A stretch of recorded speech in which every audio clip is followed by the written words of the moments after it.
Hello guys, हम लोग NTA national testing agency एक एंट्रेंस एग्ज़ाम कंडक्ट कराती है जिसका नाम है नीट। ये देखिए, NEET national eligibility cum entrance test कराती है एनटीए। एनटीए क्या है कि एजेंसी है, नेशनल टेस्टिंग एजेंसी। इसी के थ्रू नीट का एग्ज़ाम कराया जाता है और जो पेपर का पैटर्न है वो एनटीए की जो एजेंसी है वही पेपर पैटर्न को सेट करती है।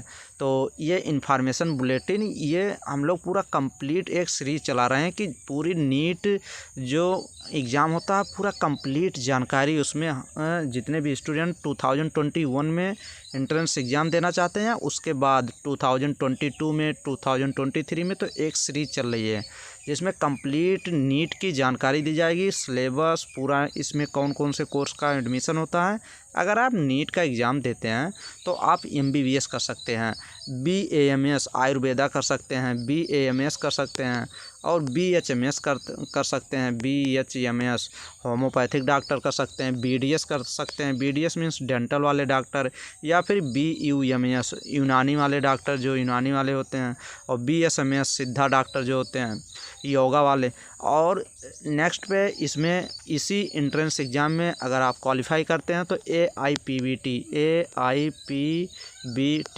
All India pre medical veterinary test जो जानवर वाले डॉक्टर होते हैं, इसी एग्ज़ाम के थ्रू ऑल इंडिया का जो गवर्नमेंट कॉलेज हैं उसमें आपका एडमिशन होता है जानवर वाले डॉक्टर में। AIPBT के नाम से पहले ये अलग से एग्ज़ाम होता था, बट अभी एनटीए जब से एग्ज़ाम नीट होने लगा इसी के थ्रू AIPBT में भी एडमिशन होने लगा।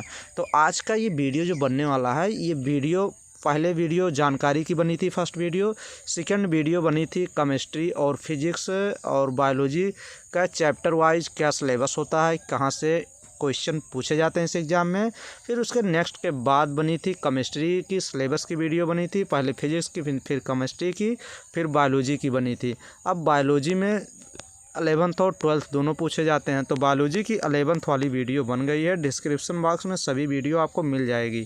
और अब आज का वीडियो 12th बायोलॉजी का क्या सिलेबस होता है ये वीडियो बनने वाली है। तो चलिए हम लोग देखते हैं कि 12th बायोलॉजी में कौन कौन से चैप्टर इम्पॉर्टेंट हैं और कहाँ कहाँ से क्वेश्चन पूछे जाने के चांस रहते हैं और काफ़ी क्वेश्चन किस चैप्टर से आते हैं और आने के चांस हैं। चलिए देखते हैं। तो चलिए ये देखिए 12th NCERT, ये NCERT 100% NCERT आपको फॉलो करने हैं और NCERT का कंप्लीट सिलेबस है। तो नीट एंट्रेंस एग्ज़ाम में जो बायोलॉजी के क्वेश्चन पूछे जाते हैं 11th क्लास से पूछे जाते हैं और 12th क्लास से। तो 11th क्लास की तो वीडियो बन चुकी है कि इम्पॉर्टेंट चैप्टर कौन से हैं और कितने क्वेश्चन किस चैप्टर से पूछे जाते हैं। ये जो वीडियो है ये 12th का है, इसमें 2-3 क्वेश्चन 11th से ज़्यादा ही आते हैं। मान लीजिए बायोलॉजी में 90 क्वेश्चन आते हैं तो 90 क्वेश्चन आते ही हैं, जो यहाँ से 40-42 क्वेश्चन ही पूछे जाएंगे 11th से। 40 और 42 मान के चलिए, यहाँ से आपको 45 से 50 क्वेश्चन पूछे जाते हैं। कहाँ से? 12th बायोलॉजी से 45 से 50 क्वेश्चन। तो 12th बायोलॉजी काफ़ी इंपॉर्टेंट है, दोनों इंपॉर्टेंट हैं। 11th और 12th दोनों अगर आप कंप्लीट बेसिक से पढ़ेंगे तो आपका क्वेश्चन गलत नहीं होने वाला है।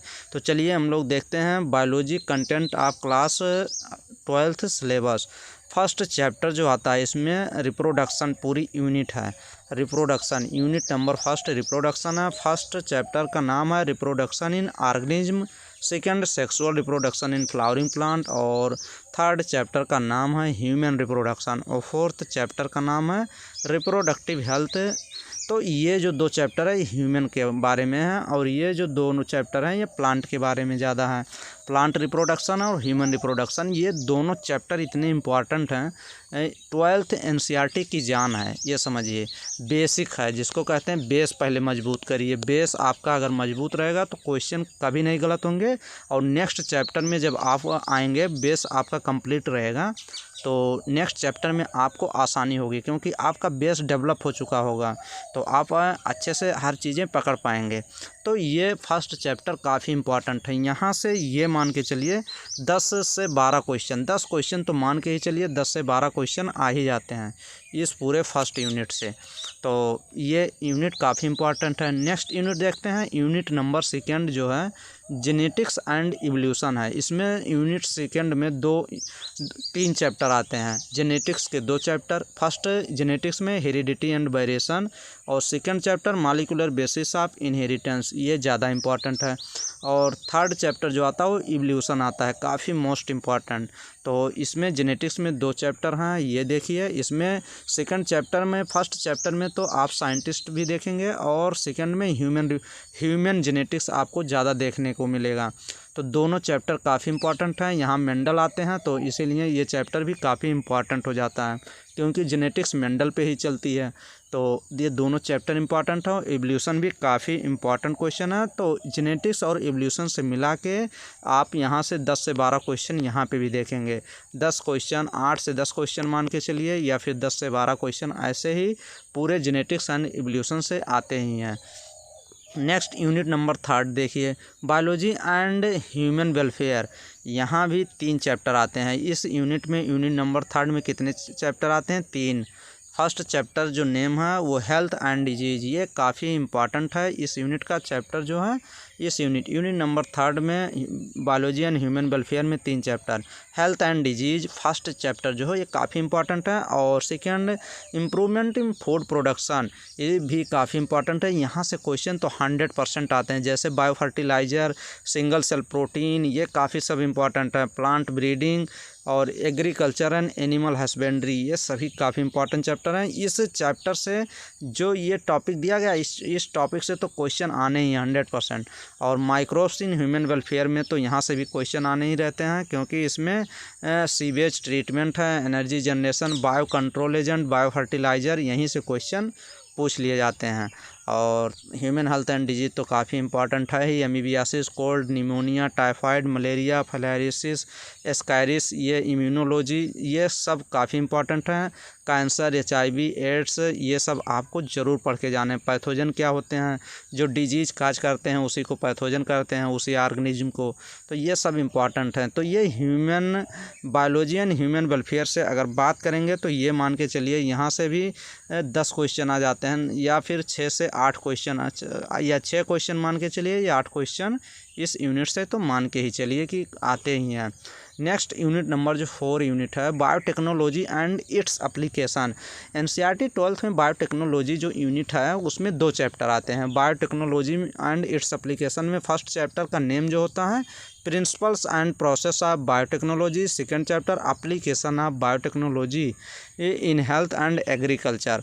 तो ये बायोटेक्नोलॉजी के एप्लीकेशन क्या क्या अप्लाई किया गया है हेल्थ एंड एग्रीकल्चर पर, और principle of process of biotechnology, ये भी दोनों चैप्टर इंपॉर्टेंट हैं।